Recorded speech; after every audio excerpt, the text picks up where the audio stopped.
গাইবান্ধায় রাজনৈতিক অসঙ্গতি ও বিতর্কিত কমিটির বিরুদ্ধে বিক্ষোভে ফেটে পড়েছে বৈষম্য বিরোধী ছাত্র আন্দোলনের নেতাকর্মীরা। রোববার বিকেল 5টায় পৌর পার্কের জুলাই স্মৃতি স্তম্ভ থেকে বিক্ষোভ মিছিলটি শুরু হয়ে শহরের প্রধান সড়ক প্রদক্ষিণ করে। গাইবান্ধা থেকে শাহ আলম কিনুর ক্যামেরায় জাহিদুল ইসলামের রিপোর্ট।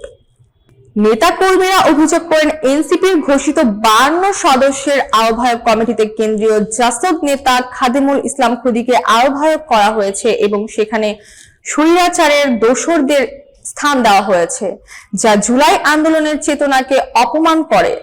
তাই অবিলম্বে কমিটি বাতিল করে আন্দোলনে যুক্ত তরুণদের সমন্বয়ে নতুন কমিটি করার দাবি জানান তারা। মিছিলে নেতৃত্ব দেন জেল আহ্বায়ক মাসুদ রানা, সদস্য সচিব বায়েজিদ বোস্তামি জিম, যুগ্ম আহ্বায়ক মেহেদি হাসান, সংগঠন অতুনু সাহা এবং মেহেজাবিন জিম সহ অন্যরা। বক্তারা বলেন, বিতর্কিত কমিটির ঘোষণার প্রতিবাদে আগে এনসিপির জেলা কার্যালয়ে তালা ঝুলিয়ে দেওয়া হয়েছে, আর কেন্দ্রীয় কমিটি 6 নেতাকে কারণ দর্শানোর নোটিশ পাঠিয়েছে। নেতাকর্মীদের দাবি, জুলাই আন্দোলনের অংশগ্রহণকারীদের বাদ দিয়ে কোনো কমিটি জনগণ মেনে নেবে না।